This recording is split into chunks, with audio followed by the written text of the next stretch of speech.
محدثين وإن كان من أمة محمد صلى الله عليه وسلم لكان عمر. أما بعد اللهم أيدنا بروح القدس اللهم ارزقنا مكالمة مع المشاهدة وارزقنا آمين يا رب العالمين.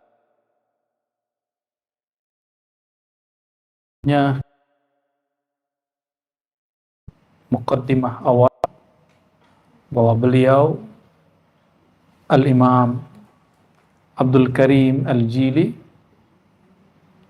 anak dari cucu Syekh Abdul Qadir Jilani, menjelaskan bahwa pada 2 minggu lalu sebulan lalu ya? Sebulan lalu ya? Oh ya, karena kita sedikit kena trouble ya. Apa kata beliau? Ma wada'tu syai'an fi hadzal kitab illa wa huwa muayyadun bi kitabillah aw sunnati rasulillah sallallahu alaihi wasallam. Jadi apapun yang ditulisnya semuanya dikuatkan oleh kitabullah dan sunnah Nabi sallallahu alaihi wasallam. Oleh karenanya orang yang meragukan kitab Lisan Kamil sehingga mem-ban kitab ini berlebihan. Cukup yang di-ban itu adalah channel YouTube atau channel apa? Channel TikTok ya. Jadi tawakuf boleh, tapi jangan melarang orang baca. Cuma katakan seperti yang dikatakan oleh Syekh Abdul Somad Al-Falembani, bahwa kitab tasawuf itu ada 3 tingkatan. Pemula, menengah, advance. Mubtadi, mutawassit, muntahi. Pemula, menengah, advance, lanjutan. Kok bisa begitu? Pertanyaannya Buya nih kelas buku S1, boleh nggak baca buku S3? Kan boleh-boleh aja. Gak ada masalah tuh. Yang nggak boleh mengajarkannya atau membuat kesimpulan langsung dan merasa sudah setara dengan orang S3. Itu nggak boleh. Gitu ya? Iya, biar sekolah lagi maksudnya. Kan S2 udah 2 kali, harusnya langsung S3 tuh. Iya. Tapi kalau enggak ya mesti ilmu sanadnya level S3 boleh. Kayak Syekh Yasin itu S3 ngambil dari beliau. Syekh Al-Jum'ah ngambil dari beliau. Mungkin Buya pengen kayak Syekh Yasin kali. Buya Yunus soalnya udah masuk. Udah masuk ya. Udah mahasiswa lagi. Enggak ada maksud nyinggung Buya. Emang di request tadi sama beliau. Terus apa kata beliau? Kalau engkau tidak faham, tawakuf ma'at taslim. Jadi kalau baca satu kitab tasawuf, kitab-kitab kemarifan, kita kalau nggak paham jangan bilang saya berlepas dari guru saya. Sul adab ente ngomong gitu. Dan mahrumul barakah, akan diharamkan dari keberkahan ilmu sampai kiamat. Hatta tatuba ilallah, sampai tobat ke Allah lagi. Kenapa? Ilmu itu sudah tabiatnya dari dulu, awal munculnya diingkari. Ya kan, Bia? Setiap awal muncul ingkar semua orang. Gak usah jauh-jauh lah. Dulu di bumi, lalu kemudian ada antitesis bahwa bumi lah yang mengelilingi matahari, langsung dikafirkan. Jadi itu sudah menjadi tabiat ilmu bahwa dia fi awal zuhurihi ankara alaihil jahil. Jadi ilmu itu di awal munculnya pasti diingkari orang. Ya. Ilmu ini sudah tahun berapa muncul? Coba cek. Tahun berapa beliau wafat ya? 832. Sekarang 14. Yang nggak ngerti juga ini berarti dia mengalami kemunduran ma'rifat, kajian hakikat. Cukup katakan, apa yang kita katakan? Agak jauh-jauh dikit ya. Ente kayak masih sama-sama muda aja. Anda juga nggak kuat. Agak jauh dikit ya. Itu cocoknya Fajar Faral itu, masih muda-muda itu. Dia hirup, itu malah fly deh. Kalau kita nggak kuat gitu. Oke, Khair, kita lanjut. Apa kata beliau? Ini rahasia. Tolong AC-nya. Itu di belakang-belakang dah. Apa kata beliau di paragraf yang ketiga? Tawakuf dan taslim ila ayyaftahallahu alaihi. Sampai Allah bukakan untuknya. Jadi bukan malah buatnya. Emang situ doang yang asu aja ya kan. Duluan kita kali asu aja.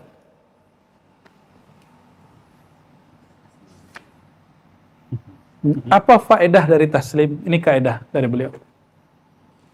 Faedatut taslim wa tarkil inkar.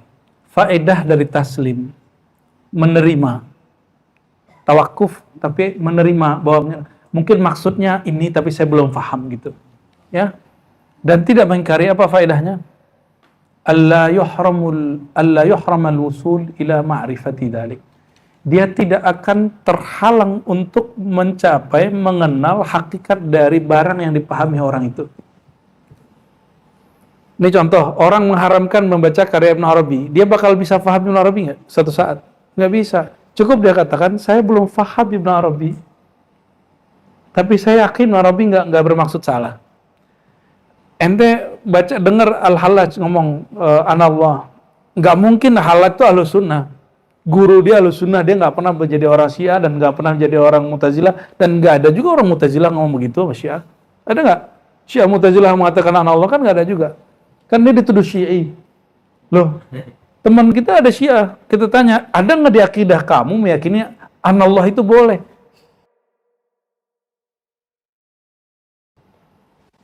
Kalau nggak senang langsung disebut Syiah, gitu kan lucu ya. Kita di Ahlus Sunnah aja udah rame bawa Syiah lagi ente.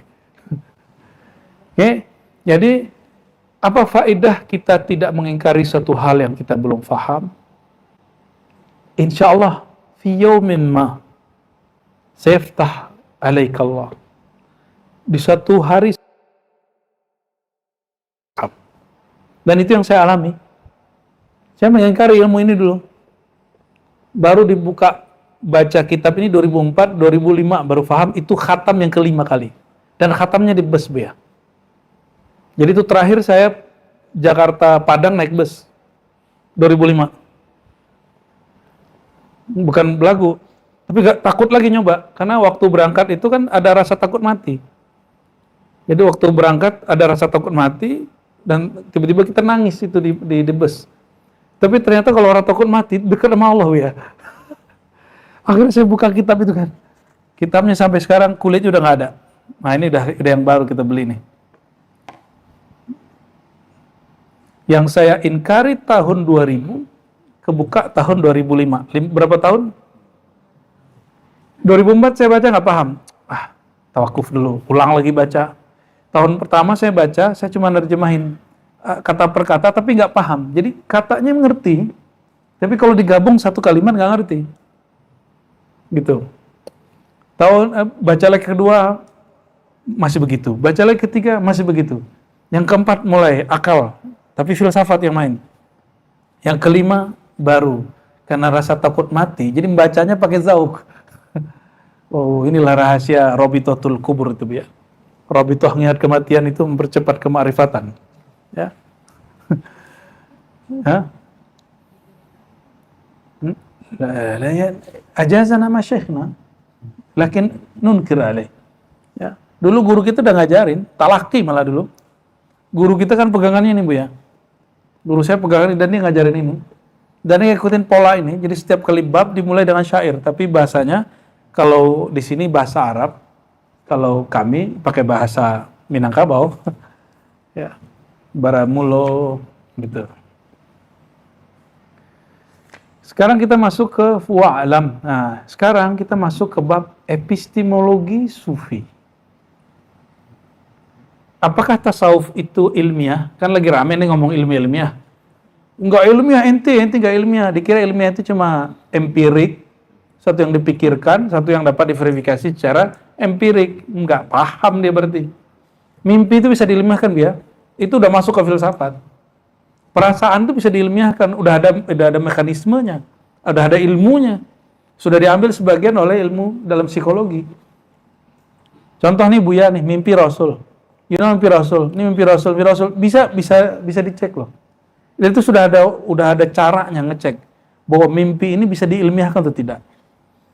Tapi sebagai pengalaman pribadi, dia subjektif. Tapi itu mimpi bisa diuji. Sudah ada ulama yang menguji cara kebenaran mimpi. Ini epistemologi ilmu sufi, bahwa sufi mengatakan dia dapat ilham, dia dapat futuh, dia dapat laduni, itu sudah dapat kaidah ilmiahnya sudah ada. Ya, ini mohon diingat, ini bukan kitab akidah, ini nggak mesti diyakini, ini kitab ontologi, bukan teologi. Apa beda ontologi dengan teologi? Teologi bab kalam, akidah, sesuatu yang kemudian kita mesti yakini. Kalau ontologi, ya, sesuatu hakikat, sesuatu yang hanya perlu kita tahu, kita nggak mesti meyakini apa yang kita tahu. Buya mengetahui satu, itu meyakininya nggak? Hah? Belum tentu. Itulah akidah Imam Asy'ari ya. Qala al-Asy'ari, ilmuka bisyai' ghair imanuka bih. Pengetahuanmu terhadap sesuatu bukanlah imanmu terhadap sesuatu. Oke? Jadi pengetahuan beda lain dengan iman.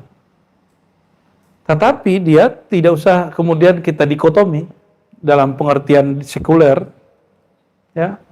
Bagi kita iman itu, kalau orang punya iman tuh gak akan naik, gak akan turun. Dia sudah stabil.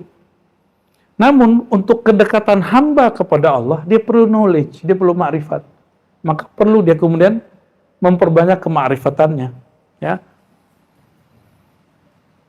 Nah, kita masuk ke yang saya sebut tadi, epistemologi sufi, epistemologi ilmu tasawuf. Kesadaran sufi itu kenapa kemudian mesti dijelaskan secara epistemologis supaya orang tidak mengatakan ini halu atau mengharamkan kitab ini sebelum dia faham. Masalahnya udah nggak faham, udah nggak baca, langsung memfatwakan sesat. Ini kita boleh tanya sama orang yang melarang-larang baca kitab ini. Dua aja. Kalau husnuzon dia baca, dia nggak ngerti cara bacanya. Dia tahu nahwu shorof, tapi kan ini punya mustalahat. Baca buku fikih pakai keywordnya mustalahnya. Keyword apa? Fikih. Kalau kayak Pak Tabah ini orang eksak. Baca buku ya dengan keyword eksak. Beda dengan orang-orang spiritualis. Cuma kan gersang dia pasti. Ya, makanya datanglah Pak Gesang. Ya, pasti gersang itu dan ingin mencari sesuatu yang bisa melembutkan kegersangan itu. Haus ya. Dan tidak semua hal itu mesti ilmiah. Sepakat? Enggak semua hal itu ilmiah menurut semua orang. Ada hal yang dia ilmiah menurut suatu kelompok, tapi enggak ilmiah menurut kelompok yang lain. Contoh, mimpi ketemu Rasulullah itu ilmiah enggak?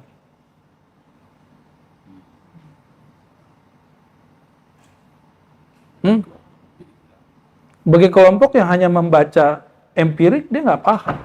Bagi dia, oh enggak, kan itu mimpi. Gimana?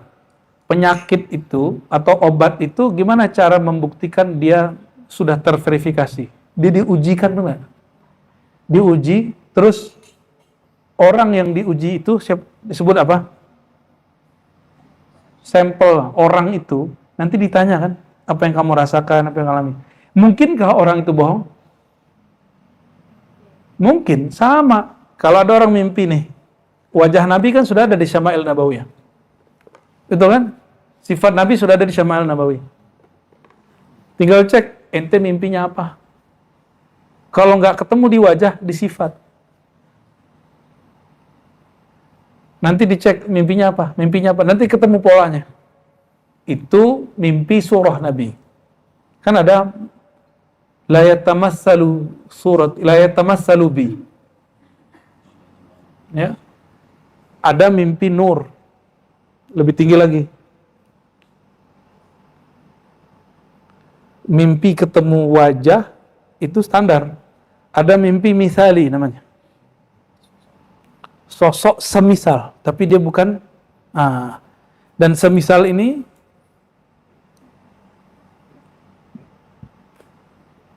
itulah yang dilihat oleh orang. Dalam semalam bisa 1.000.000 orang mimpi lihat Rasulullah dalam rupa yang berbeda. Itu namanya ru'yah mithaliyah. Memandang yang serupa.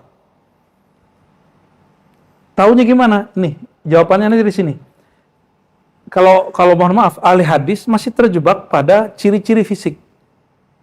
Itu tadi saya mencontohkan versi ahli hadis dalam memverifikasi suatu mimpi ketemu Rasulullah sallallahu alaihi wasallam.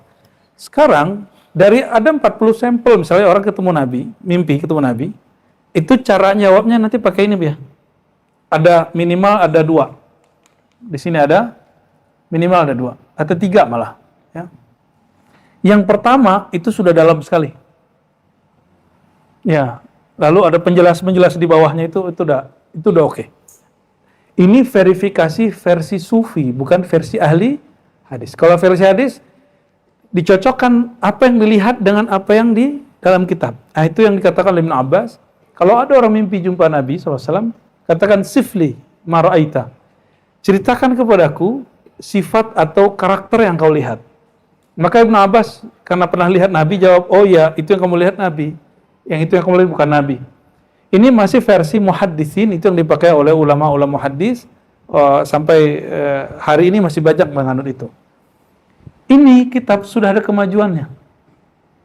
Sudah ada apa? Kemajuan. Bahkan ada modul lain, kaidah lain untuk menentukan ini benar yang kamu lihat, benar yang kamu alami atau tidak. Ya, bismillahirrahmanirrahim. Ila ruhi Nabi SAW wa ila ruhi al-muallif al-imam al-arif billah Abdul Karim bin Ibrahim al-Jilani al-Fatiha. Bismillahirrahmanirrahim. Ya kana mulia sin sallallahu Amin. Allahumma salli ala Muhammad waftahna ya fathatul arifin. Qala wa'lam anna kulla ilmin, ketahuilah bahwasanya setiap ilmu la yu'ayyiduhul kitab wa sunnah fahuwa dhalalah. Suatu ilmu yang tidak dikuatkan kitab dan sunnah maka tersesat. Buya ngajarin yang enggak sesuai dengan Quran sunnah ya? Pasti enggak. Kitab-kitab yang kita ajarkan, kita meyakini dan pengarangnya meyakini sejauh yang kita baca, mereka semuanya berdasarkan Alkitab was sunnah. Kalau dibalik berarti apa? Fa kullu ilmin yu'ayyiduhul kitab was sunnah fa huwa haqq, fa huwa shawab. Maka setiap ilmu yang dimulai yang dikuatkan oleh Alkitab dan sunnah maka dia hak, ya. La li ajli ma tajid anta lahu ma yu'ayyiduhu, bukan ya karena apa yang tidak engkau dapatkan padanya apa yang menguatkannya. Nah, inilah menghapus subjektivitas. Ya, mohon maaf gini, Buya ini bertiga punya penelitian. Buya Asfi, Buya Yunal, Buya Aldomi. Terhadap satu persoalan. Coba contoh satu persoalan yang perlu diteliti apa? Tentang Quran and Science. Apa ya? Contoh.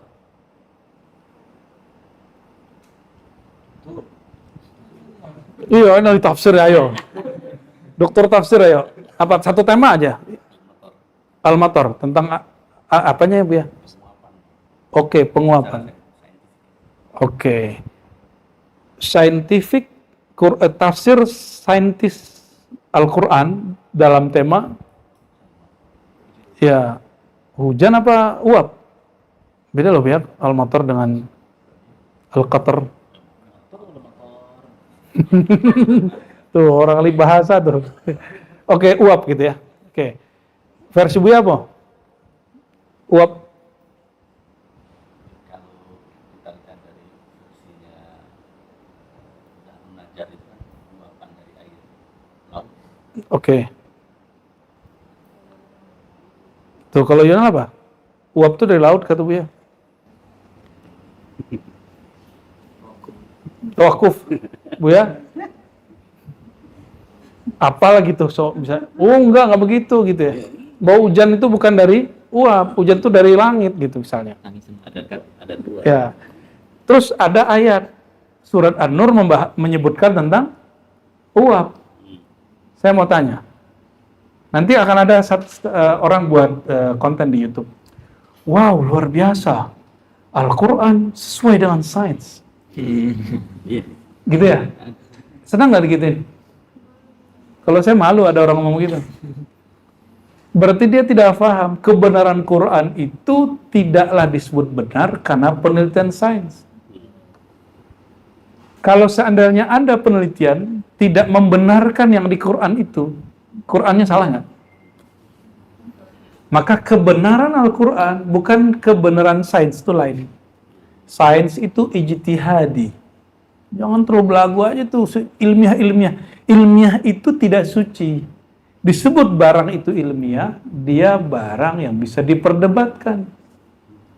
Ya, ini udah mendewakan ilmiah hari ini. Ternyata ilmiah yang dimaksud fulan beda dengan yang maksud fulan.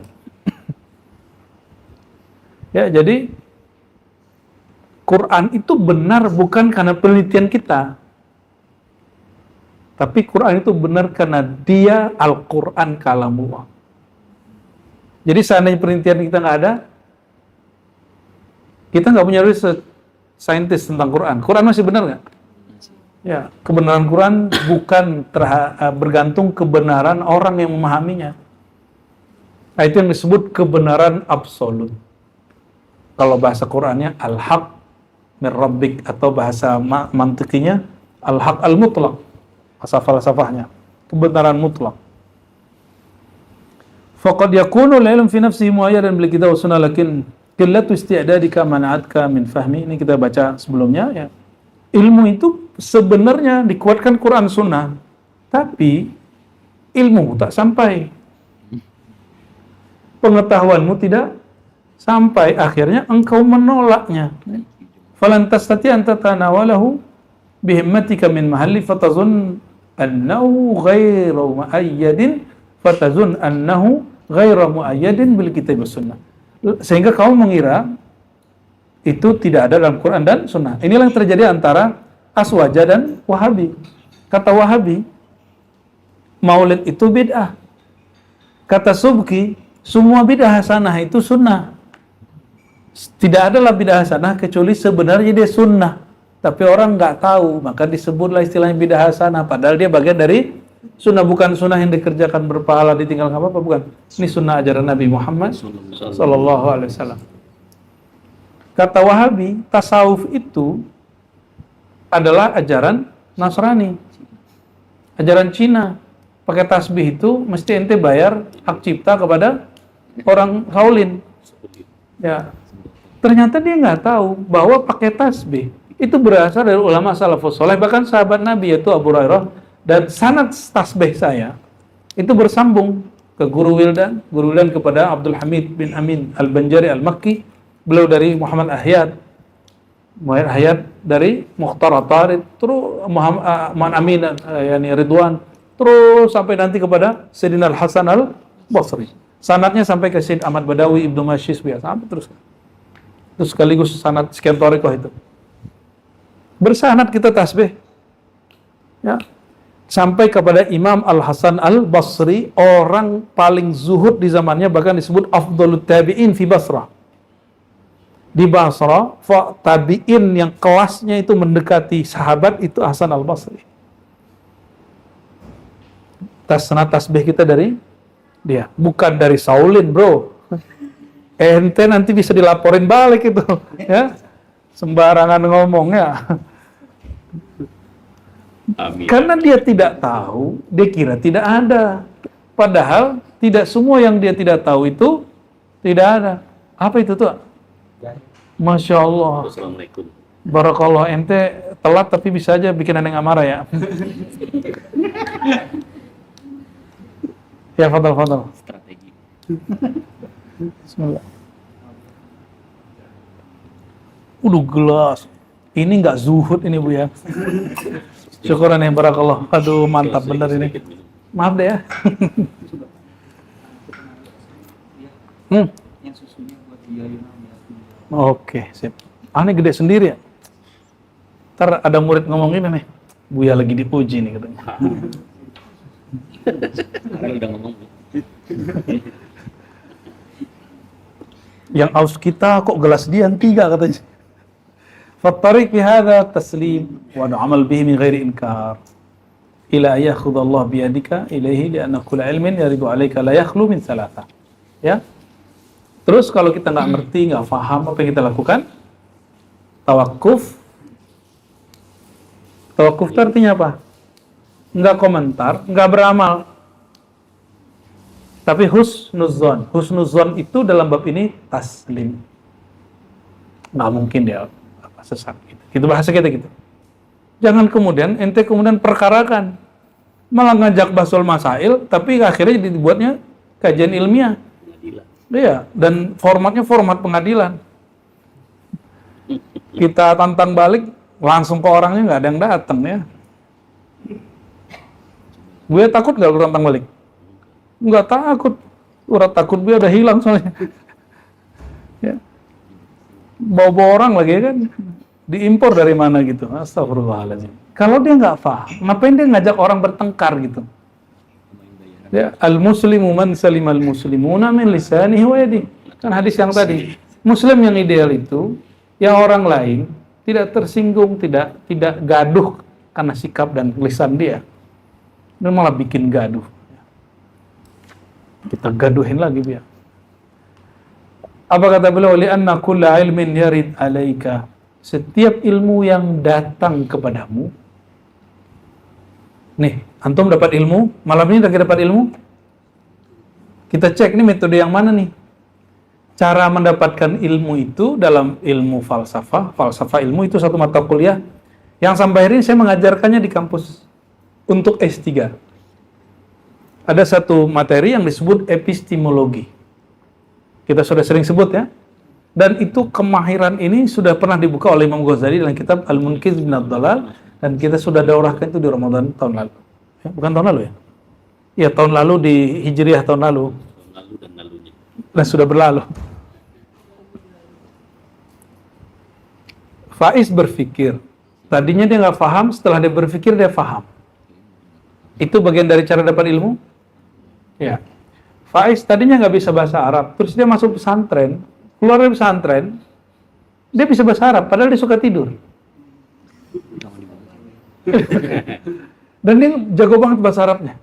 Ngomong bahasa Arab juga jago banget. Kan orang yang tertidur di tidur ya.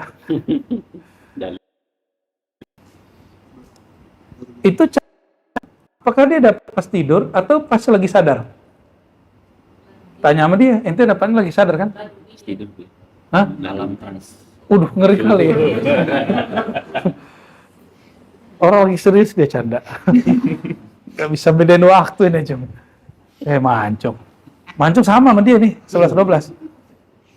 Oke. Saya ngomong, antum denger. Ini juga bagian dari, itu namanya metode empirik. Metode apa? Empirik. Nah, dalam kajian tasawuf, diringkas jadi 3. Jadi epistemologi, ilmu dalam tasawuf itu dibagi 3. Nah ini yang kajian-kajian tasawuf nih boleh dikembangkan. Kembangin aja, nggak usah kemudian takut buat jurnal nanti apa, nggak usah sebut-sebut nama aneh, nggak usah. Buat aja nggak apa-apa. Ilmu ini milik Allah, bukan ilmu Ar-Razi.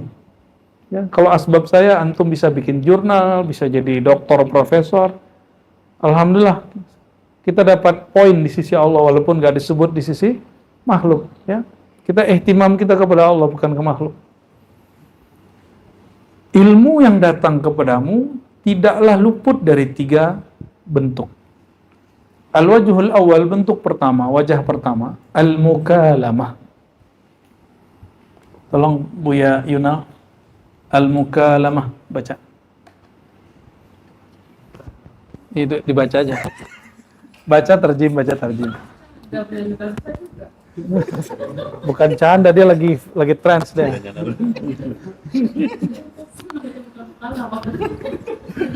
Kita terlatih mas dulu. Polos nih. Bismillahirrahmanirrahim. Qala al-muallif al-imam al-arif billah al-syekh Abdul Karim ibnu Ibrahim al-Jili qala al-wajhul awwalu al-mukalamatu wa huwa ma yaridu ala qalbika min tariqil khatirir rabbaniyyi wal malakiyyi. Terjem. Adapun bentuk pertama dari jenis ilmu yang datang kepadamu itu adalah dengan metode mukalamah. Apa itu mukalamah? Ma yaridu ala qalbika, yaitu sesuatu pengetahuan, Satu kalam. suatu kalam yang muncul, yang datang ke dalam kalbumu dari jalur khatir rabbani ataupun khatir malaki, khatir ketuhanan atau khatir malaikat. Ya. Fahada la sabila ila raddihi wala ila inkarihi. Maka metode pertama ini tidak bisa ditolak dan tidak bisa juga diingkari. Fa inna mukalamatil haqqi ta'ala li'ibadihi wa ikhbaratihi maqbulatun bil khasiyyati la yumkinu li makhluqin daf'uha abadan.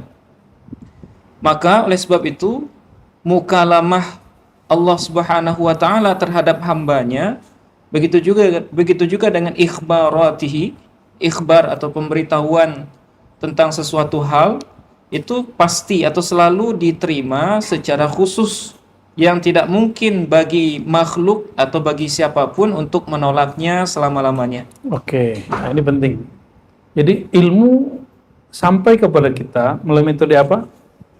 Bentuknya mukalamah. Nabi mengalami itu, begitu juga wali. Kalau Nabi sudah hari-hari, detik per detik dia mengalami. Kalau wali mungkin beberapa waktu. Ya, mukalamah apa ini? Ada dua mukalamah. Mukalamah dari kata kalam yang masuk. Jadi masuk kalam ke dalam. Kalau ke dalam ruh itu kalam khatir rabbani. Kalau ke dalam qalbu itu namanya malaki. Kalau di sini disatuin sama dia. Ya. Jadi gimana cara membedakan ini kalam khatir rabbani atau khatir malaki? Dua-duanya benar, tapi yang pertama lebih benar. Gimana cara mengetahuinya? Cara mengetahuinya itu di paragraf berikut, ya. Ayya'lam as-sami', lanjut. Wa alamatu mukalamatil haqqi ta'ala li'ibadihi ay ya'lama as-sami'u bid-darurati annahu kalamullahi ta'ala. Nah, tanda mukalamah Allah Subhanahu wa taala terhadap hamba-hambanya bahwa seorang sami' itu secara tiba-tiba mengetahui bahwasanya perkataan yang dia dengar itu adalah kalam Allah Subhanahu wa taala. Karir terjem. Darurah mana? Darurah. Bidarurah. Secara mudah. Secara Tiba-tiba apa mudah?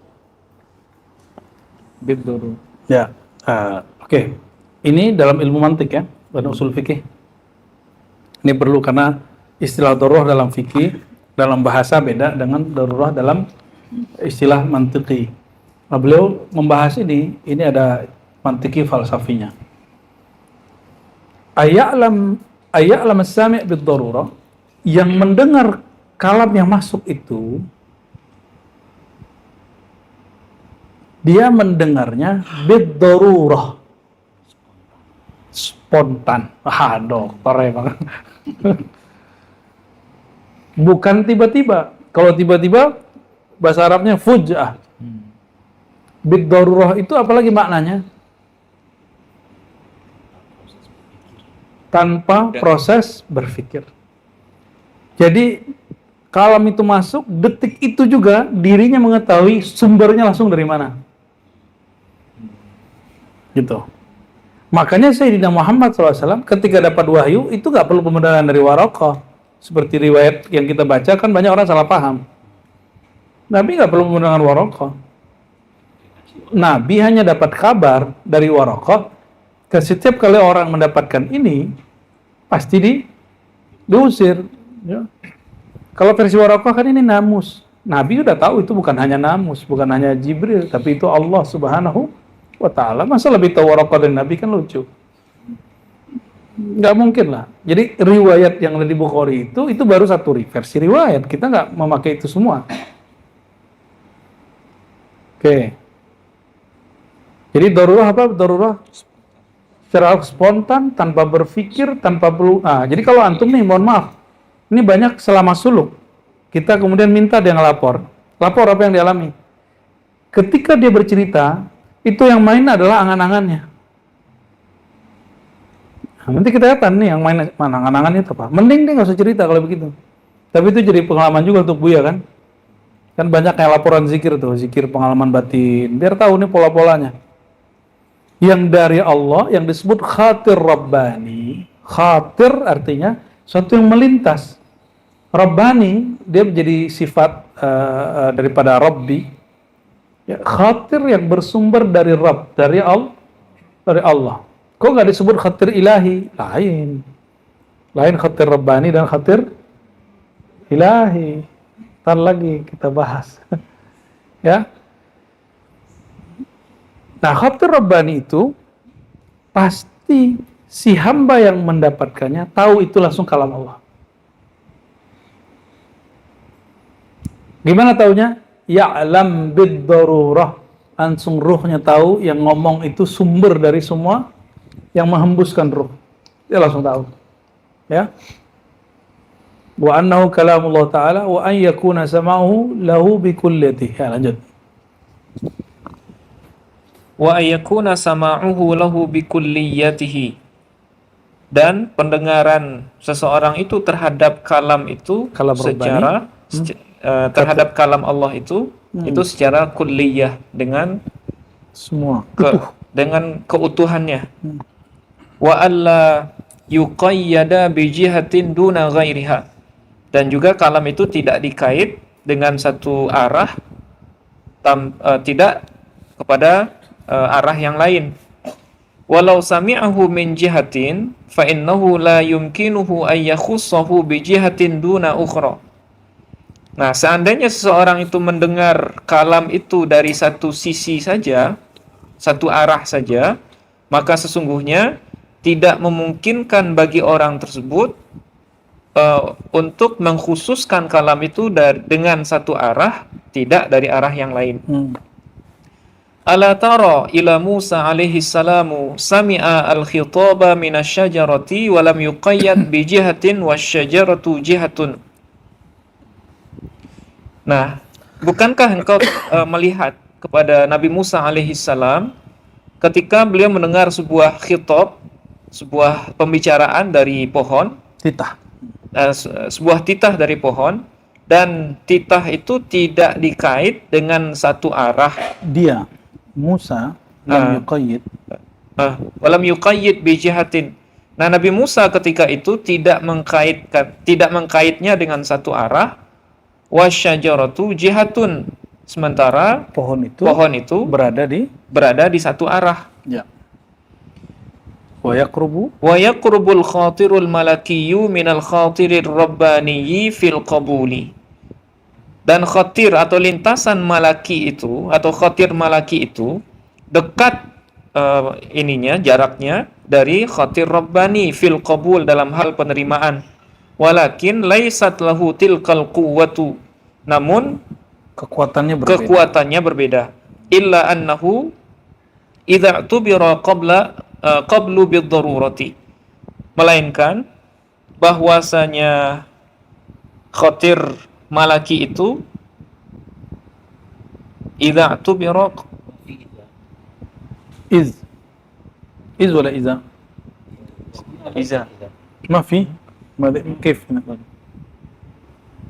ولكن ليس له إلا أنه اعتبر قبل بالضبط. نعم بلا إذا إلا أنه اعتبر إلا أنه يعتبر qablu bid-darurati, melainkan bahwasanya khatir malaki itu Enggak, ada yang sebelumnya itu khatir rabbani. Kecuali bahwasanya yang sebelumnya khatir rabbani itu qubila bid-darurati, ya, diterima secara spontan. Walaysa hadzal amru fi ma yaridu min jinabil haqqi ala tariqil mukalamati faqat bal tajalliyatuhu aidan kadzalika. Terjem. Dan urusan ini tidaklah pada hal-hal yang muncul dari jinab al-haq, dari sisi Allah Subhanahu wa taala, secara atau dalam jalur mukalamah saja, namun tajallinya juga seperti itu. Famata tajalla syai'un min anwaril haqqi lil 'abdi alimal 'abdu bid-darurati min awwali wahlatin annahu nurul haqqi. Maka ketika sesuatu dari cahaya Allah itu bertajalli terhadap seorang hamba, maka pasti si hamba itu secara spontan akan tahu bahwasanya tajalli atau hal yang dia dapati itu merupakan nur dari Allah Subhanahu wa taala. Sawa'un kanat tajalli sifatiyan aw dzatiyan ilmiyan aw ainiyan. Sama saja tajallinya baik berupa sifat atau zat, baik secara ilmi ataupun secara aini. Famata tajalla 'alaika syai'un wa 'alimta fi awwali wahlatin annahu nurul haqqi aw sifatuhu aw dzatuhu fa inna dzalika huwa tajalli fafham fa inna hadha al-bahra la sahila lahu. Maka ketika sesuatu itu bertajalli kepadamu dan engkau mengetahui di awal perkara bahwasanya, atau di awal awal tajalli itu bahwasanya sesuatu yang bertajalli itu adalah nur Allah atau sifatnya atau zatnya, maka sesungguhnya hal itu semuanya merupakan tajalli.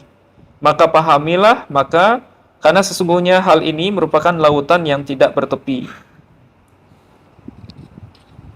Sedikit lagi.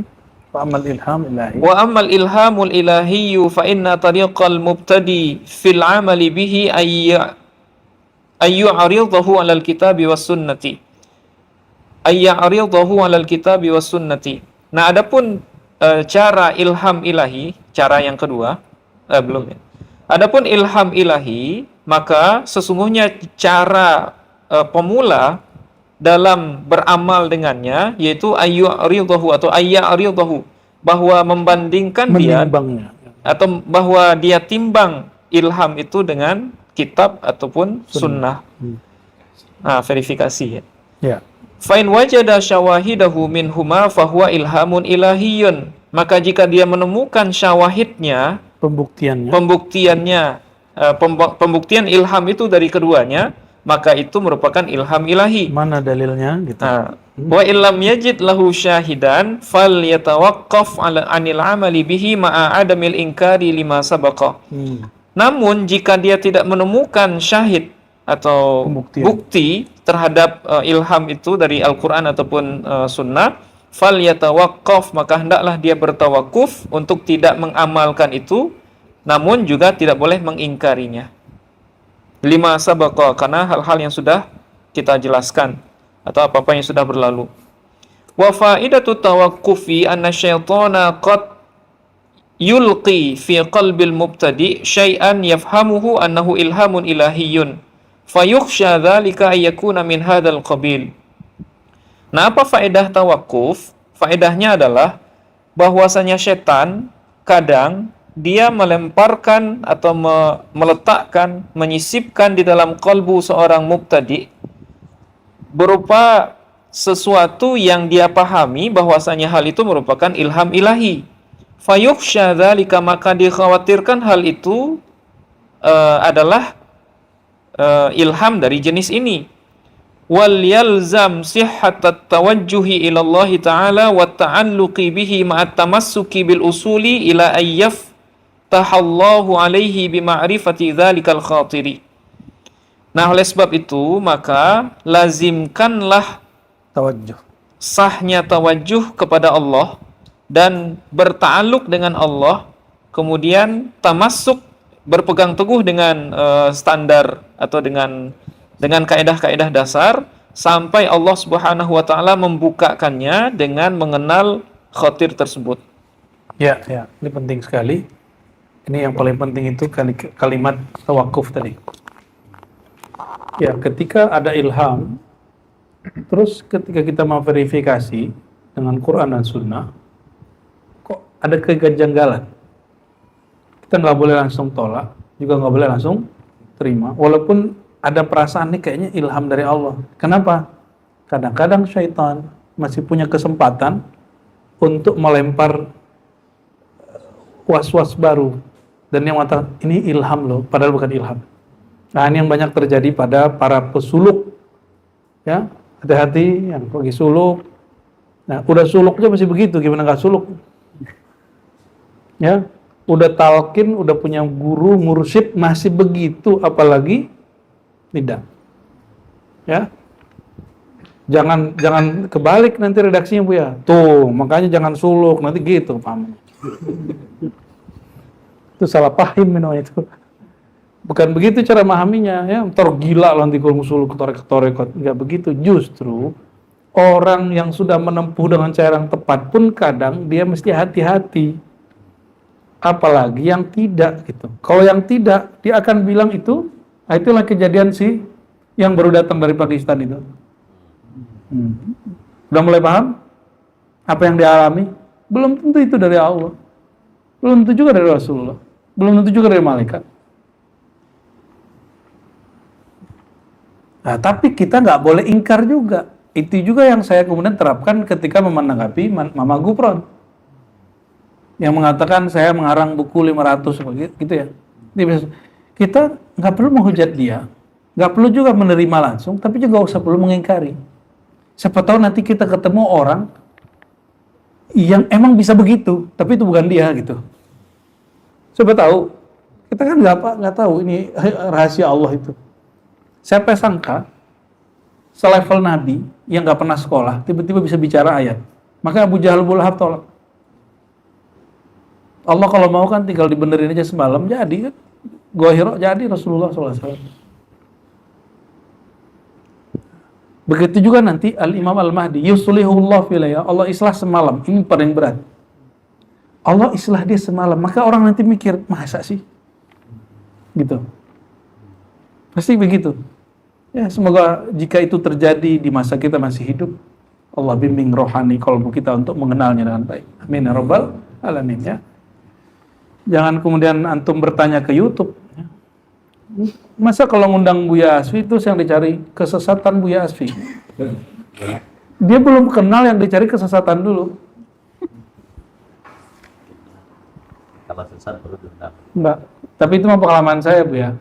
Kita kalau berguru ke orang, yang kita cari pertama kesesatan. Lama-lama kita digituin orang sih. Alhamdulillahirabbil alamin. Boleh dicoret-coret Bu ya. Mukalamah. Mukalamah pakai bahasa Latin ya. Pakai apa? Khotnya khot Latin. Bahasanya bahasa Indonesia. Ya. Jadi epistemologi ilmu kesufian. Ilmu menurut sufi.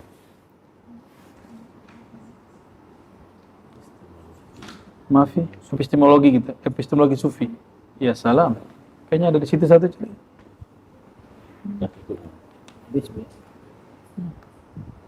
Kayak habis disunat itu ya. Dalam lemari dia. Dalam lemari itu. Lanjut. Sebelahnya dia.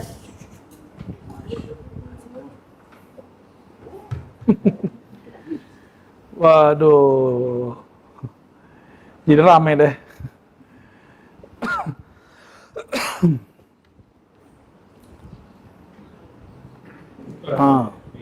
Ada dia rame. Nggak ada dia, nggak seru juga. Mukalimahnya ada dua.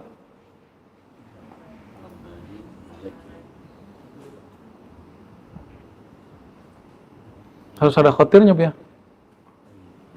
kalimat mahal itu kalimat sana, bukan kalimat sini.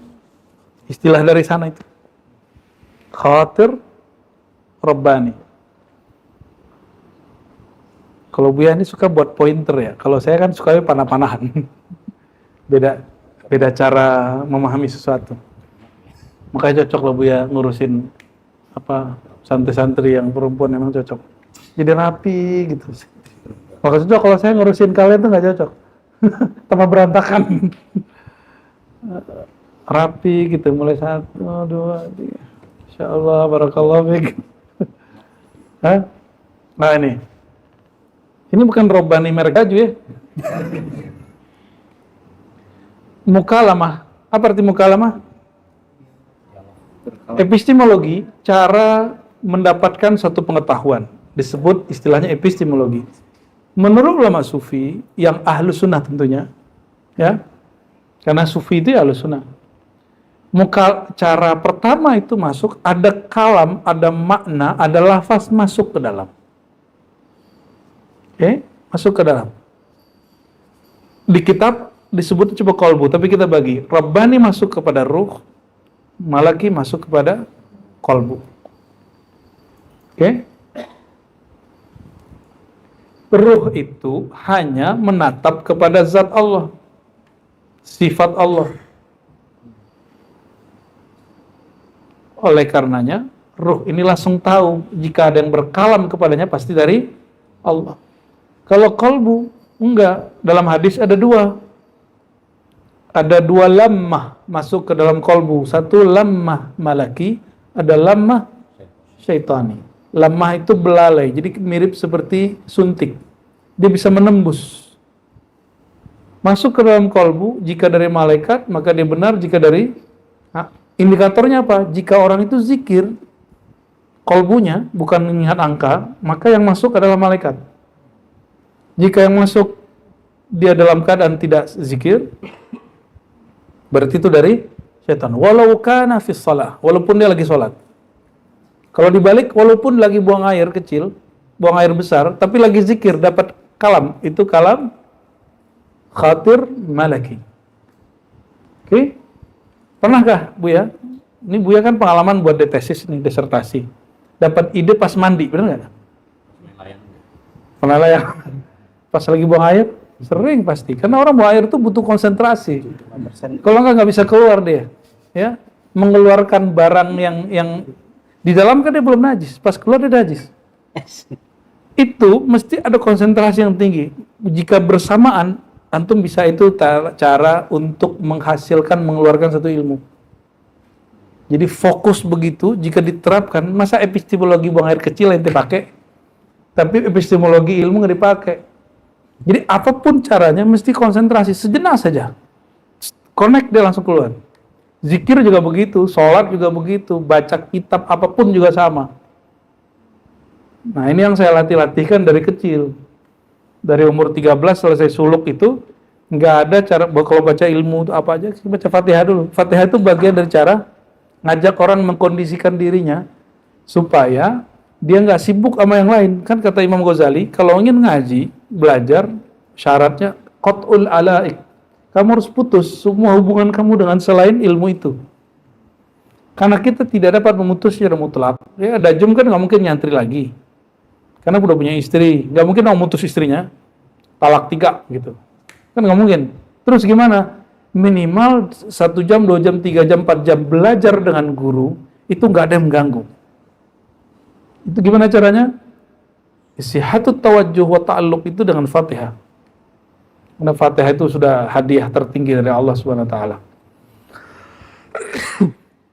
Itu khatir malaki. Sekarang ini belum disebutkan. Sebenarnya disebutkan di belakang. Kita langsung aja biar ini. Khatir Rabbani isinya hakikat ma'rifat. Khatir malaki ini beragam. Isinya kalimat zikir, nasihat, ya, quote-quote, termasuk bocoran takdir. Bocoran, kalau di sini dia nggak perlu. Di sini babnya ridho. Di sini babnya ridho. Jadi kalau ruh itu dikabarin nggak dikabari, terjadi nggak terjadi, bagi dia sih dia ridho. Sebelum takdir terjadi, aku sudah ridho. Itu ruh. Naam, huwa. Iya.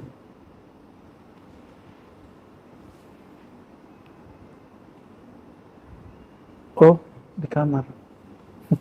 Ya sudah, berarti ruh. Dia penting, dia nyari ilham nggak? Ini kejadiannya besok gimana apa? Ya. Karena syaitan, jin itu, iblis itu dulu seorang malaikat juga, atau minimal kemampuannya disetarakan dengan malaikat, maka dia tahu cara masuk ke dalam qalb melalui lamah, membisikkannya dengan mengirimnya dengan belalai. Jadi kalau orang yang dikasyafkan Allah seperti Rasulullah SAW dan para pewarisnya, itu bisa ngelihat tuh belalainya atau suntikannya iblis itu dia masuk. Vaksinnya a'udzubillahi minasyaitonir rajim. Ya, bukan zikir subhanallah subhanallah enggak masuk dia. Setan masuk terus baca la ilaha enggak masuk. Dikerjain terus sama setan, itu berzikir gua kata dia. Subhanallah, itu mah kita suluk dulu 40 tahun kata dia gitu. Apalagi a'udzubillah cuma itu doang. Karena dalam a'udzubillah itu ada nama Rasulullah SAW. Aku berlindung billah. Di situ ada sir Nabi Muhammad SAW, dan syaitan iblis itu nggak suka dengan nama Nabi Muhammad Sallallahu Alaihi Wasallam. Oleh karenanya maulid Nabi nggak disenangin oleh orang yang lisannya dipinjam sama syaitan. Karena maulid Nabi itu berapa kali kita sebut nama Nabi Muhammad dengan semua gelar-gelarnya. Betul nggak? Tapi mereka pakai dalil untuk mengharamkannya. Seperti yang disebutkan di depan tadi. Bukan dia nggak ada di Quran Sunnah, entenya nggak nemu, orang lain ketemu. Dalil yang sama dipakai oleh orang untuk membatalkan, bagi kita justru itu dalil, itu hujjah, maulid.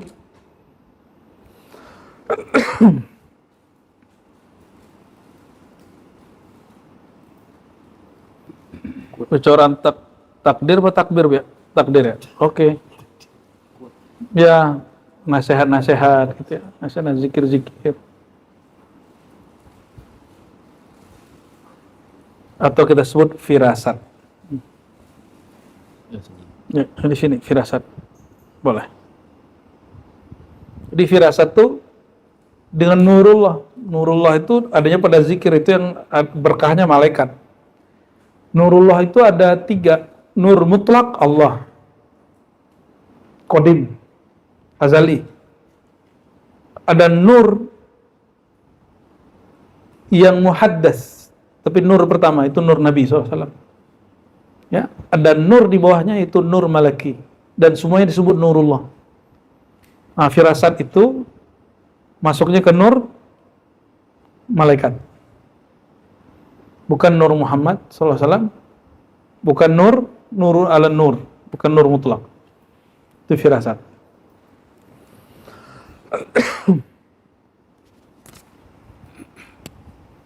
Soal Soal wala soal. Ana fi soal. kita sering mendengar istilah khatir mururu sabai alaf khawatir fi kulli yawm, tentang lintasan 70.000 khatir setiap hari pada setiap orang. Itu ungkapan apa itu sebenarnya? Taksir, menunjukkan banyak. Kalau orang jiwanya nggak tenang, yang lewat sama dia tahu nggak? Nggak. Kapan orang itu sadar dirinya nggak selama ini nggak khusyuk? Habis talqin dia. Coba semua orang yang dia talqin itu seminggu itu udah mikir, kok zikirku enaknya di surau aja ya, di Ribat enak, pas pulang kok nggak enak. Dia mulai sholat, kok sholatku nggak enak ya. Baru dia sadar selama ini sholat dia itu nggak enak. Dia maksain zikirnya nggak enak itu, dia paksain masuk ke dalam dirinya. Ya muntah-muntah lah kita. Itu yang membuat orang tambah jauh dari Allah. Dia nggak nikmat sholatnya, dia nggak mengenal Allah, tapi dia tetap menyembah. Akhirnya terpaksa. Nah, hati-hati di sini, ya. Jadi ikhwafillah, ada ungkapan ya bahwa setiap hari itu ada 70.000 khatir, itu menunjukkan banyaknya. Bisa jadi lebih, bisa jadi kurang. Nah, seberapa dapat dia menangkap, seberapa tenang kolbunya dengan zikrullah, maka dia dapat menangkap khatir malaki. Terus kalau ini apa? Seberapa kenal dia dengan Allah, sebanyak itulah dia dapat khatir rabbani. Ya. Jadi kalau khatir rabbani, dia lebih cepat lagi ya. Kecepatannya bukan lagi detik, di bawah detik tuh dibagi lagi 70.000, kira-kira gitu kalau ungkapan lebay bahasa Arabnya tadi itu. Karena khatir set, tapi isinya 70.000. Gitu, ya. Nah, itulah Nabi Muhammad SAW, kolbunya ramai dengan khatir rabbani.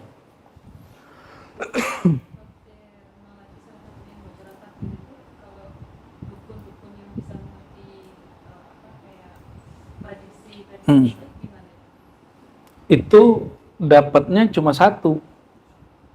Karena waktu malaikat turun ini kan ada Azazil yang bisa. Kecepatannya hampir sama dengan malaikat itu. Dia dengar itu. Kan semenjak Nabi Muhammad turun Quran dan lahir Nabi Muhammad SAW, itu sudah tutup pintu langit. Mawaqi' di sana udah nggak ada lagi. Jadi ada tempat nongkrong mereka di langit pertama untuk dengerin bisikan tetangga yang di langit. Apa yang terjadi? Nah, dulu jin-jin yang bisa terbang itu dia ke bawah, dia beri kabar para dukun, rasul-rasulnya syaitan. Jadi dukun zaman dulu itu bukan dukun yang dipahami dalam pemahaman sekarang kan dukun negatif semua ya. Dulu dukun itu mungkin tidak semuanya negatif. Karena kayak Pak Gesang ini lahirnya sama dukun dulu kan. Ya, dukun beranak ini produknya nih. Pak Tabah ahli nuklir lahir sama bidan apa dukun? Oh, bidan. Ya sudahlah. Dajum kayaknya sama dukun dulu ya. Ya kan? Oh, udah sama bidan, udah zaman now. Tuan Haji sama? Dulu apa? Yang ahli kedokteran atau dukun? Dukun beranak. Mau sakit korban lelaki. Oke.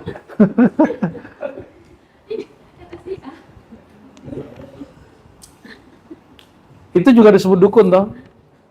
Di tempat saya ada ahli herbal disebut dukun juga. Herbalis disebut dukun. Tapi dukun dalam pemahaman akidah itu orang-orang sok pinter. Bukan orang pinter. Mas orang begitu disebut orang pinter. Orang sok pinter itu. Ya, peramal-peramal dan segala macam. Atau paranormal.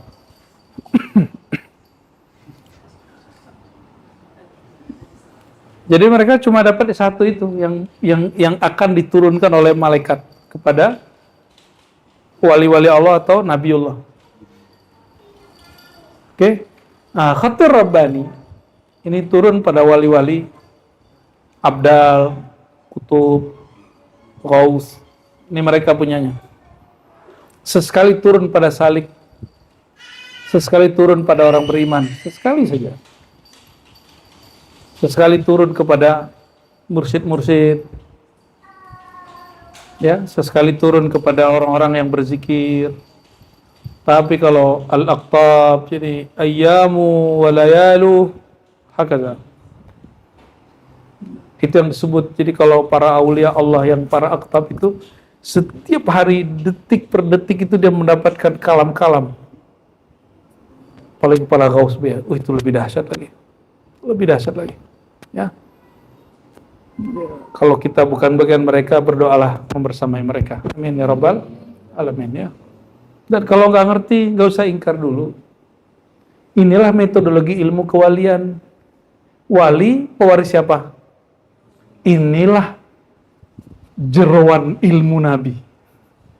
Gitu. Apa istilahnya? Jadi kalau ada apalah istilahnya nih Pak Tabah ini. Kalau jam itu ada teknologinya, handphone itu ada teknologi. Inilah teknologi yang ada dalam diri mereka. Nah, tapi bahasa filsafatnya epistemologi itu udah cukup. Ini sistem yang berlaku pada diri mereka sehingga para nabi itu tahu bahwa ini kalam Allah bukan kalam malaikat. Dia tahu ini bukan kalam syaitan tapi kalam malaikat, ini ada caranya. Ya. Dan kalam Allah ya'lam bid-darurah. Jadi kalau dia kalam Khatir Rabbani, dari kitab inilah kemudian para mursyid, ya, ketika ada murid lapor, dia tinggal bisa memverifikasi dengan menguji. Tinggal diuji ya, atau dilihat dia lagi cerita gimana. Biasanya ngarang tuh, ada yang ngarang. Kelihatan akalnya main, angan-angannya main. Ingin disebut ahli kasyaf sama gurunya. Hati-hati ya, kita nggak perlu murid banyak kasyaf kalau malah ngayal lagi ngasap. Ya. Dapat, kayaknya ini dari Allah deh itu, nah, itu nggak masuk. Ya. Kayaknya itu. Saya yakin deh. Nggak, itu nggak perlu ente yakini.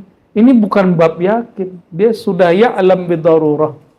Kalau yakin itu masih zannun qawi. Dia masih berusaha untuk meyakinkan. Kalau ini udah di atas itu semua.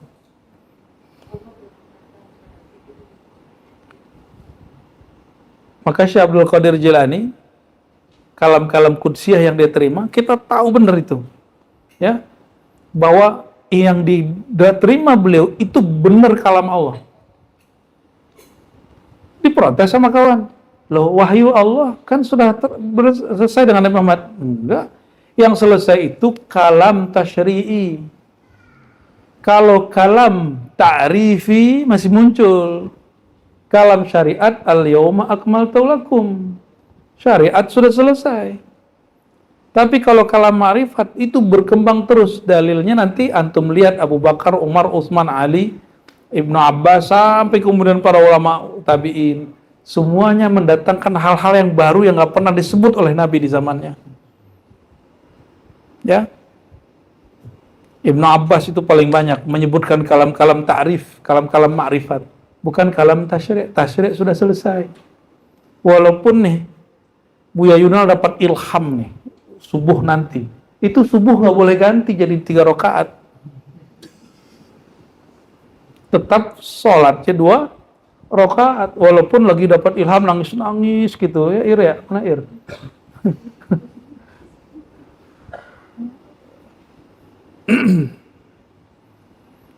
Buya Asfi ini dapat ma'rifat malam ini. Malam ini dapat ma'rifat nih. Terus dia bilang, saya sudah kenal Allah. Terus kenapa? Gak perlu sholat lagi, misalnya gitu. Itu udah gak nyambung. Barang yang sawabit, yang sudah tetap, itu gak akan pernah diganggu oleh ini. Nah, kalau kalam begitu, berarti dari mana? Berarti yang ke? Khatir syaitani. Bawah ya. Khatir itu 4, ada bagian nafsani, syaitani. Khatir nafsani, lintasan nafsu, ego. Contoh gini nih, kurang merasa dihargai orang terus tiba-tiba gedek-gedek sendiri. Pernah ngalami gitu nggak? Masa gua nggak dihargai?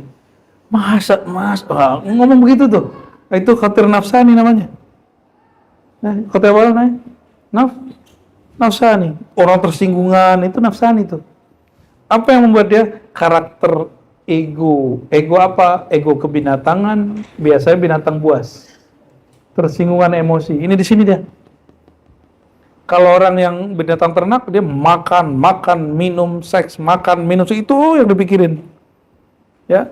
Tapi kalau yang tadi si Ba'iyah, tersinggungan ego, aku gimana ya. Kalau syaitani apa?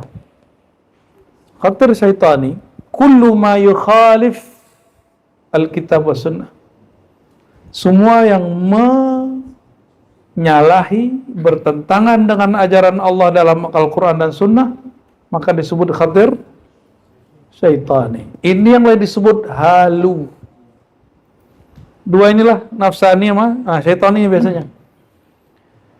Di sini nanti syaitan akan medianya unik-unik. Kadang-kadang dipertemukan dengan korinnya Syekh Abdul Qadir Jilani, dipertemukan dengan korinnya sahabat, bahkan ditemukan korin para nabi. Ini hati-hati lah ya. Korin para nabi belum Islam.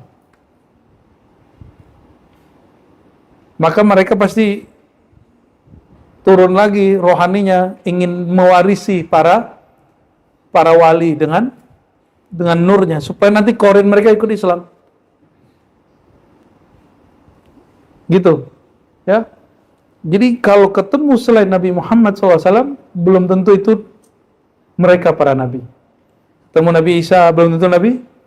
Ketemu Nabi Ibrahim belum tentu Nabi Ibrahim. Kenapa?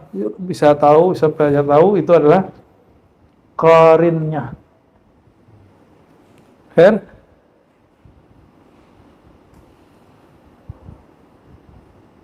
Dan ada yang menarik ya. Ketika orang mendapat khatir Rabbani, kalam pertamanya adalah langsung dari Allah. Dan itu dia yakin. Tapi ketika dia mencoba untuk memahami isi kalam Rabbani, baru muncul Malaki. Jadi dari bersamaan itu muncul. Bahkan kadang-kadang muncul di Malaki itu ada masuklah barang-barang ini. Nah, ini yang disebut muhadatsah khidriyah. Muhadatsah. Jadi muhadatsah khidriyah itu ngapain mukalamah biar dapat mukalamah. Tinggal cek nih ke mukalamahnya dari nafsaniyah. Kapan kalam nafsani boleh diterima?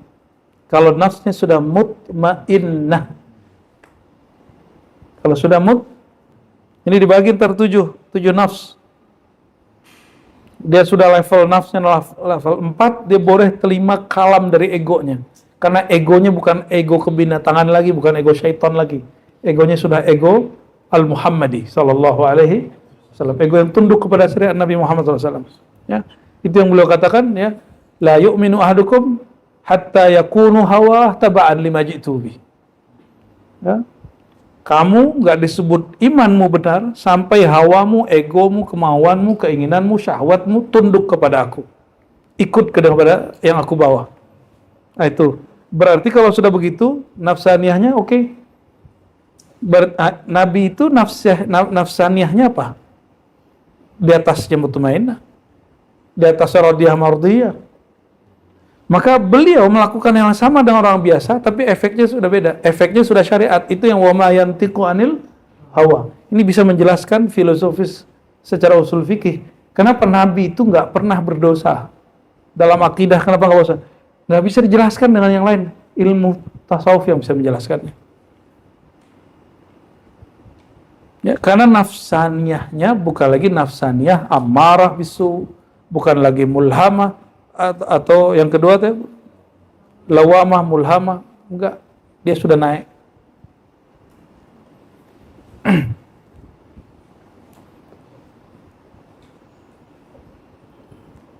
Jadi Nabi pernah salah nggak kalau begitu?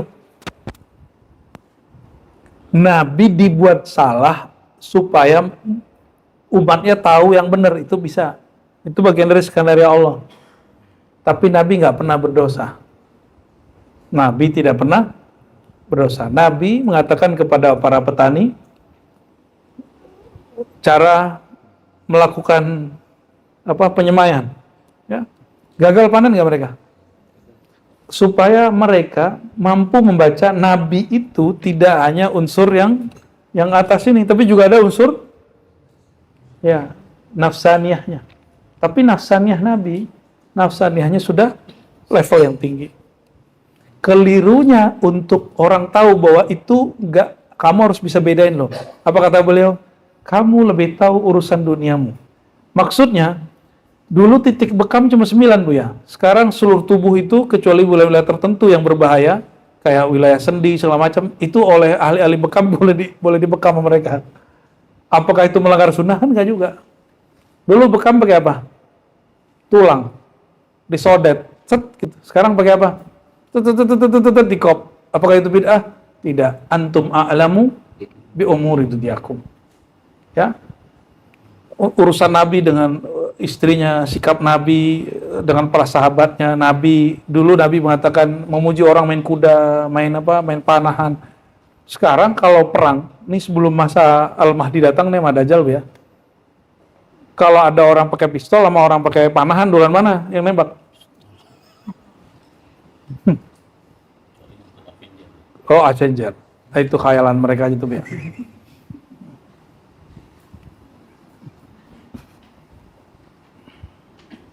Oke, ya. Soal lagi Bu ya. Soal, kaman? Sering kita mendengar ungkapan seperti ini baik salik atau mursyid barangkali. Saya dapat sir gitu. Saya dapat sir berkalam seperti ini, seperti itu. Itu sir apa nih maksud atau benarkah itu sir atau khotir yang mana itu? Tanya dia Bu ya. Sir yang mana ini? Tapi biasanya kalau wali yang bicara, tergantung nafsaniyah yang mana. Gue harus tahu nafsaniyah dia. Kalau udah tahu nafsaniyah dia, kayak ke atas ini enak. Ini yang disebut man arafa nafsahu khatar. Jadi cara mengetahui nafsaniyah dia, tahu nafsaniyah kita. Untuk mengetahui dirinya guru, maka mesti kenal dirinya kita dulu. Apalagi mau kenal Nabi, apalagi mau kenal Allah Subhanahu wa ta'ala. Oleh karenanya haram mentalkin orang majzub. Yang boleh mentalkin menjadi mursyid itu mesti orang yang pernah jadi murid.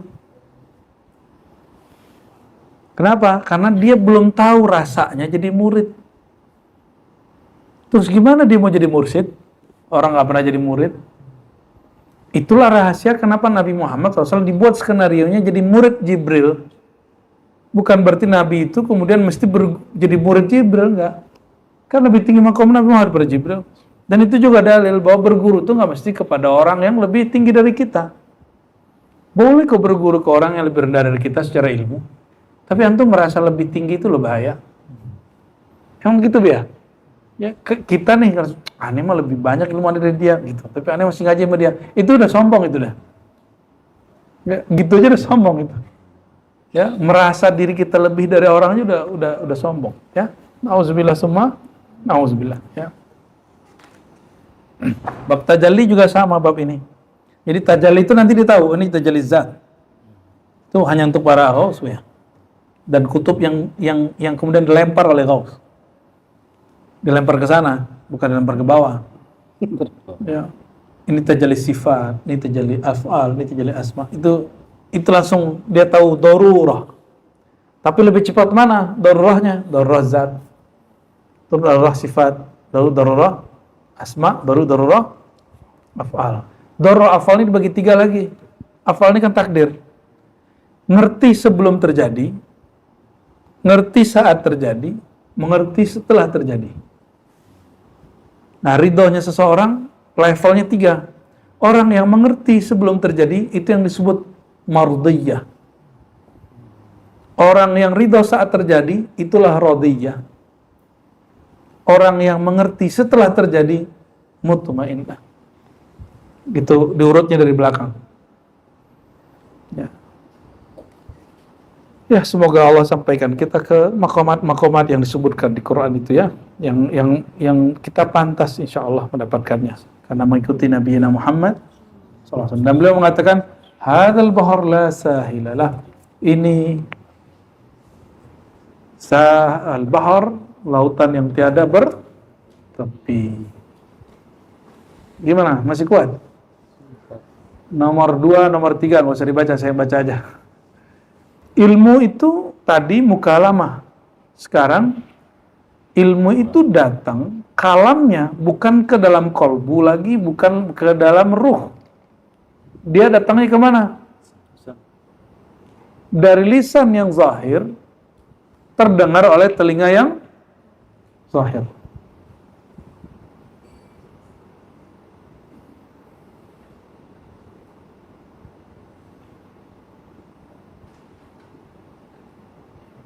Dan beliau menyebutkan ayyukana al-ilmu waridan ala lisanin man yunsabu ila as-sunnah wal jamaah.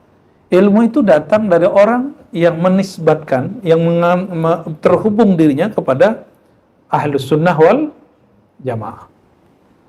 Fahadha wa in wajadta lahu syahidan aw muhmalan fa huwa al-murad. Ya. Kalau kamu menemukan dalilnya, pembuktiannya atau kemungkinan pembuktiannya, ya berarti kamu menemukan maksudnya. Jadi yang dia maksud, itulah yang kamu maksud. Ini mohon maaf nih, saya kalau berkalam sesuatu malam ini, yang antum pahami sama nggak dengan yang saya maksud? Tidak ada jaminan yang saya pahami itulah yang antum pahami, benar nggak? Sepakat? Oleh karenanya kita tidak dapat menghakimi orang terhadap apa yang kita pahami. La fakuf wa kun mimma la yumkinul iman bihi mutlaqan, ya. Tetap kamu tawakuf, tahan diri, ya, terhadap sesuatu yang kamu tidak dapat mengimaninya. Lighabati nuri aqlika ala nuri imanik. Siapa tahu rasio akalmu lebih kuat dari rasio imanmu. Jadi kapan orang itu akan banyak bertanya, kok bisa begini, kok bisa begitu? Nur akalnya lebih kuat daripada nur imannya. Kalau nur imannya lebih kuat, Abu Bakar, apa kata Abu Bakar? Oh, kalau Muhammad yang berkalam saya percaya. Itu Abu Bakar. Coba guru antum ngomong nih, ayo kerjain itu. Kalau akalnya main, dia nanya, untuk apa? Ya, apa alasannya? Mana dalilnya? Gitu. Nah, nur akalnya ngalahin imannya. Nah, nanti lawannya Buya Yunal, kata Buya Aldomi. Jadi yang tepat gimana? Dalam bab keilmuan, dahulukan akal. Tapi kalau dalam bab kemakrifatan yang berkaitan dengan ma'rifatullah, ya, jangan pakai akal saja, tapi pakai nur iman. Pasti berkembang dia. Fatariquka fi mas'alatil ilham baina tawakkuf fasil. Kalau nggak paham ya udah tawakuf. Ya, antara tawakuf dan istislam. Yang ketiga. Jadi yang kedua tadi apa? Kalau kita dengar orang yang katanya Ahlus Sunnah, mursyid gitu ya. Bisa jadi yang dia maksud itu juga yang kamu pahami. Ya, bisa jadi tidak. Jika tidak, jangan langsung inkar. Kenapa? Orangnya Ahlus Sunnah kok. Apalagi dia mursyid thariqat. Jangan-jangan dia wali Allah. Ya, jangan-jangan dia wali sakiti. Dia menyakiti Allah. Dan Allah maha suci dari disakiti. Yang ada, orang itu akan tersakiti sendiri. Nah, itu masalahnya, ya. Dan yang ketiga, yakunal ilmu waridan al-lisani man i'tazala 'anil mazhab wal taqa bi ahli bid'ah. Ilmu itu bersumber bukan dari orang yang berahlus sunnah, bukan mursyid, ya, tapi dari YouTuber misalnya, ya, atau dari orang yang tidak jelas mazhabnya, dan dia termasuk golongan bid'ah. Fahadzal ilmu huwal marfud. Ini ilmu yang tertolak. Dapat video Abah Gurus kumpul. Abah Gurus sunnah apa bid'ah? Menurut Alas Wajah loh, kecuali ente Wahabi. Ahlus Sunnah loh, Ahlus Sunnah Aswaja. Dia Asy'ari kah? Dia Sunni Junaid Syazili kah? Mazhabnya Syafi'i kah? Terus ada video dia mengatakan, aku jumpa Nabi, lalu Nabi cium dengkulku. Ada video begitu? Ada video begitu? Gimana? Pakai bab kedua. Kalau nggak ngerti tawakuf dan istislam, jangan buat konten YouTube lalu menghina-hina Abah Guru Sekumpul. Kenapa? Jangan-jangan ente nggak paham epistemologinya. Karena itu bisa ditakwil, bisa dipahami. Jangan-jangan yang diceritakan beliau itu apa, maksudnya A, maksud yang ente pahami B. Orang itu kan ini yang disebut apa? Kita itu sering menciptakan makna sendiri yang nggak dimaksud sama orang. Orangnya ngomong apa, kita asik dengan makna yang kita sebutkan. Sama ente kan juga buat Tuhan sendiri. Jangan-jangan Allah kita beda lagi, Pais. Oleh sama berarti ya. Ya. Itulah kenapa dibuat kajian sifat 20. Itu penyamaan persepsi tentang Tuhan. Nah, jadi orang yang mengatakan, Tuhan kita beda. Nah, berarti dia nggak punya konsep. Nanti konsep itu kita sampai kepada Allah itu sebenarnya tak berkonsep dalam otak kita. Unlimited dia. Ya, dia tidak terbatas dengan konsep kita, gitu maksudnya. Fahadzal ilmu huwal marfud. Ilmu yang bersumber dari orang begitu, orang-orang yang ya'tazala 'anil mazhab, yang bukan ahlus sunnah, ya, dan dia mengikuti ahli bid'ah. Fahadzal ilmu huwal marfud.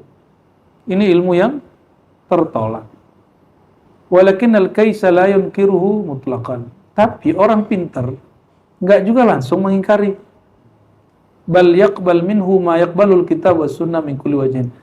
Saya mau tanya, orang Syiah, orang dan Mu'tazilah itu apakah selalu salah? Atau dalam ilmu hadis, Bu Yayunal, apakah semua pembohong dalam riwayat hadis itu setiap hari bohong? Kan enggak. Maka Tsauri ketika ditanya, lima tarwi anhu, kenapa kamu meriwayatkan dari si fulan? Wa huwa kazzab. Padahal dia pembohong. Jawaban dia apa? Arif mata yasduqu wa mata yakdzib. Saya tahu kapan dia bohong, kapan dia gitu. Ketika datang orang kepada Nabi SAW dan dia mengaku dia melihat aras, Nabi terima. Nabi nggak tolak. Tapi ketika orang itu mengaku anak Rasulullah, berarti ada dua Rasulullah. Dua khatamul anbiya dong. Nabi kemudian menolak yang pengakuan dia sebagai Rasul. Ya. Jadi al-kais la yunkiru mutlaqan. Tetap saja orang yang arif, bijak, tidak langsung menolak. Kalau nggak paham, jangan langsung dianalog-analogkan, ya. Bal yaqbal minhu, menerima yang sesuai dengan Alkitab dan Sunnah, ya, dan menolak apa yang bertentangan. Wa qalla ayattafiqa misla hadza fi masail ahli qiblah. Sayang, kata beliau, jarang sekali terjadi kesepakatan dalam bab ini orang-orang Islam, ya. Ahli qiblah itu orang-orang Islam. Wa ma qabilahul kitab wa sunnah min wajhin wa raddahu min wajhin fa huwa fihi ala dzalikal manhaj. Wa amma warada fil kitab sunnah min al-masal mutaqabila qul innaka la tahdi man ahbabta lakin Allah yahdi man yasha wa innaka la tahdi ila siratin mustaqim. Wa qawluhu awwal ma khalaqallahu al-aql wa awwal ma khalaqal qalam awwal ma khalaqal nur nabi kay Jabir fa nahmiluha al ahsanil wujuh wal mahamil wa atammiha wa ajma'iha wa ammiha. Tapi ada juga yang riwayatnya berbeda, orang akan berbeda faham. Nanti beliau menggunakan metode al-jama' untuk menjelaskannya, ya. Barangkali itu teman-teman semua epistemologi keilmuan menurut para sufi. Semoga ini menjadi basic kita supaya dapat membaca dengan bijak apa yang terjadi setiap hari, ya. Dalam mengajar, dalam berkawan, dalam berumah tangga, dalam berdiskusi, dalam menonton YouTube, nonton apapun video atau menyimak pengajian. Nah, ini akan terjadi. Apakah dia mukalamah, khatir rabbani, khatir malaki, khatir nafsani, khatir syaitani, atau termasuk yang wajah formulasi kedua atau yang ketiga, itu akan terjadi terus. Nah, nanti kan kita ulang-ulang terus supaya nggak lupa. Biar nanti kalau antum latihan tawajjuh atau latihan muhadatsah qadiriyah bisa masuk ke ranah yang mana. Laduni mana tadi? Khatir rabbani. Ya, Futuh malaki. Futuh itu malaki. Futuh itu belajar satu, pahamnya 5. Kalau laduni nggak pernah belajar, langsung paham. Beda, ya. Tanpa belajar ada ilmu, namanya laduni. Kenapa? Sebenarnya semua ilmu sudah ada di dalam kita.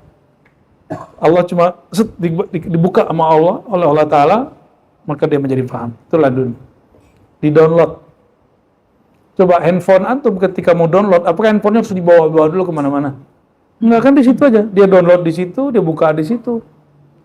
Saya mau tanya, waktu mendownload suatu artikel, jurnal, buku di handphone kita, lihat nggak kitabnya datang? Gitu. Kenapa antum percaya kalau itu kemudian dikirim? Padahal tadi kita kan nggak ada kan di handphone, kosong kan dari handphonenya, terus kok nyampe ada? Karena masukin passwordnya oke, masuk mauqi'-nya benar, situsnya oke, handphonenya juga oke, maka yang di-download juga oke. Sinyal juga bagus. Yang nggak bisa punya sinyal sendiri cari wifi dong. Paham analog ini?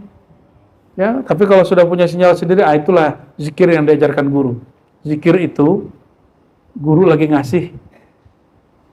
Ya, rosid. Mana rosid? Pulsa. Apa pulsa? Bahasa ini, pulsa ya? Dikasih pulsa. Nanti pulang. Ya pasti sebulan, 2 bulan, atau 2 hari, 2 minggu, habis, balik lagi, gitu. Emang harus begitu. Dan kok tadinya kosong, dia bisa berisi. Karena rajin download. Nah, mohon maaf, ini analog. Istafti kolbak itu mirip-mirip kayak kita membaca dan mendownload dari handphone. Kalau kita mau buka handphone, pakai merem atau matanya dibuka? Waktu lagi buka nih, biar bacanya bener, matanya pakai hati, atau dibuka matanya? Buka. Kalau ke kolbu, jika mata ini ditutup, mulai syahadat, istighfar, fatihah, tawasul, dia langsung kebuka. Rasanya, rindunya, pahamnya, khotir-khotirnya. Maka antum coba lihat. Kalau khotir nafsani dan syaitoninya masih dominan, baru saja istighfar, itu pikirannya. Tapi sebelum bertalqin, nggak sadar kalau itu terjadi. Setelah bertalqin baru paham. Oh, jadi selama ini yang berseliweran, yang mampir, yang lewat di kepalaku, itu bukan dari Allah. Itu dari nafsi aku. Gitu, ya. Nah, insya Allah, oleh karena itu, jangan lupa rajin-rajin latihan zikir, ya. Setiap kali Selasa kan di Ribat, ada zikir maghrib, ya. Lalu sebelum maghrib itu, sebelum kita mulai ngaji, ba'da asar, jangan telat-telat lah datangnya. Masa kemarin cuma saya doang yang datang sama beberapa orang, Buya Asfi beberapa orang, Buya ini aja. Masa guru duluan datang kan? Kecuali antum lagi uzur, kalau bisa lebih awal, ya. Terutama yang mahasiswa-mahasiswa atau yang kerjaannya bisa diatur waktunya, datang lebih awal. Kenapa? Karena zikir pagi sore itu luar biasa manfaatnya untuk mempersiapkan kolbu untuk ngaji. Ya, biar khotir malakinya aktif. Khotir malaki itu dengan zikir yang dirutinkan. Zikir yang rutin, yang continue, istiqomah akan mengaktifkan khotir malaki dengan kuat. Ya. Tapi khotir malaki paling-paling kita cuma jadi orang soleh, jadi ahli ibadah. Kalau menjadi ahli marifat mesti khotir robani. Dan inilah kekasih-kekasih yang kalau diganggu Allah langsung turun tangan. Coba ganggu dia, lo ganggu kekasih gua katanya, gue labrak lo gitu. Habis orang itu akan dihancurin oleh Allah dengan cara Allah sendiri. Ketika Fir'aun anti kepada ilmu Sayyidina Musa, maka dia mengalami keanehan-keanehan psikologis. Kita gak usah sebut, ya. Namrud juga sama, mengalami hal-hal yang aneh dan dia menikahi sibling. Ya, ibunya sendiri nikahi. Ibunya cantik, umur dia kan 400. Ibunya cantik sekali. Ya.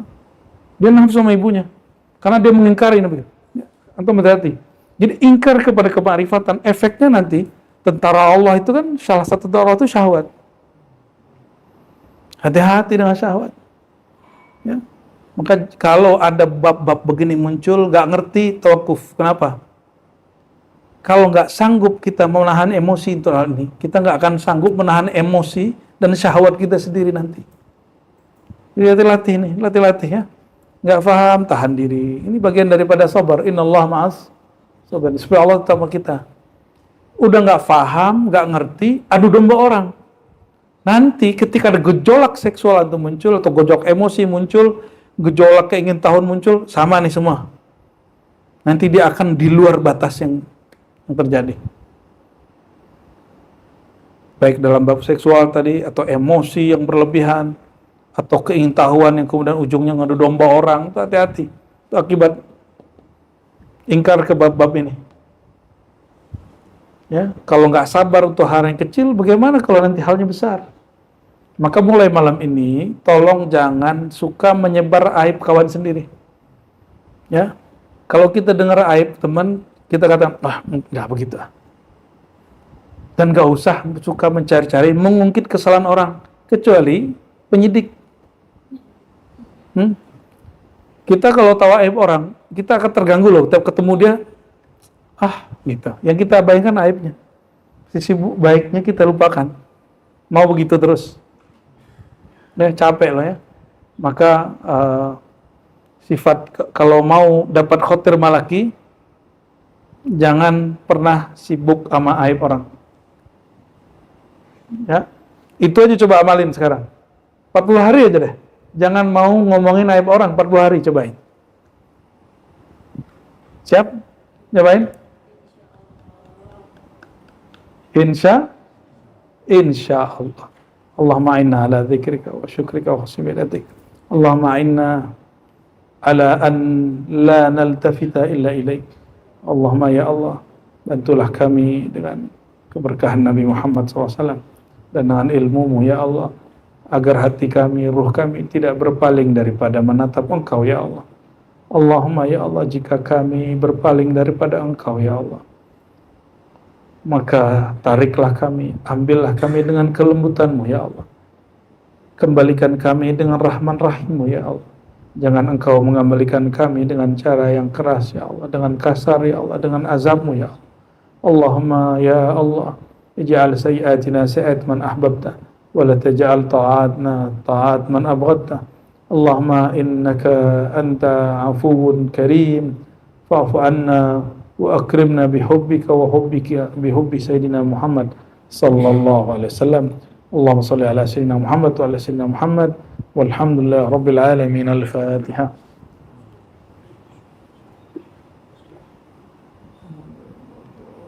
Fadhal.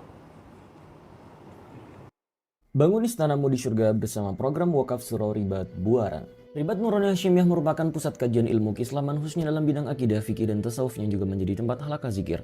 Didirikan dan diasuh oleh Abu Dr. Haji Ar-Razi Hashim M. Mahum dan menjadi sebuah yayasan secara resmi pada 18 November 2021. Cikal bakal kehadiran yayasan ini sudah ada sejak 2011 dan dengan spirit yang dibangun sejak saat itu, hingga sekarang Ribat Nuraniyah Hasyimiyah terus aktif mengadakan kajian dan zikir secara rutin. Pada awalnya, seluruh kegiatan ribat terpusat di Komplek Ruko Ciputat Indah Permai dengan kapasitas sekitar 70 orang. Seiring berjalannya waktu, antusiasme jemaah terus bertambah sehingga kapasitas ruangan kurang memadai untuk menampung sejumlah hadirin. Inilah yang menjadi salah satu tujuan pembangunan surau ribat yang saat ini sudah masuk tahap konstruksi sejak 1 Agustus 2024. Selain untuk memfasilitasi ruangan kajian yang lebih kondusif, surau ini juga dibangun untuk berbagai kegiatan ke depannya. Salah satu di antaranya juga untuk kegiatan zikir dan suluk bagi para salik. Untuk itu, kami mengajak para sahabat untuk turut serta dalam menebar manfaat dan syiar dakwah melalui program wakaf pembangunan surau ribat Buaran. Wakaf bisa disalurkan melalui nomor rekening yang muncul pada layar atau juga bisa melalui website resmi kami di wakaf.nuraniyaofficial.com. Melalui website tersebut, sahabat bisa mendapatkan informasi terkini seputar perkembangan pembangunan surau. Untuk memulai wakaf, cukup klik donasi sekarang, lalu pilih nominal yang tersedia atau silakan masukkan sendiri nominal yang ingin diwakafkan. Klik tombol lanjut ke pembayaran dan sahabat bisa masukkan nama serta nomor WhatsApp yang nantinya akan digunakan untuk mendapatkan pesan wakaf secara otomatis. Sahabat juga bisa memberikan doa terbaik sebagai bentuk dukungan untuk pembangunan surau. Terakhir, klik transfer sekarang untuk memproses data wakaf sahabat. Untuk segala bentuk dukungan dari para sahabat semua, kami ucapkan terima kasih. Jazakumullah ahsanal jaza wa barakallahu fiikum.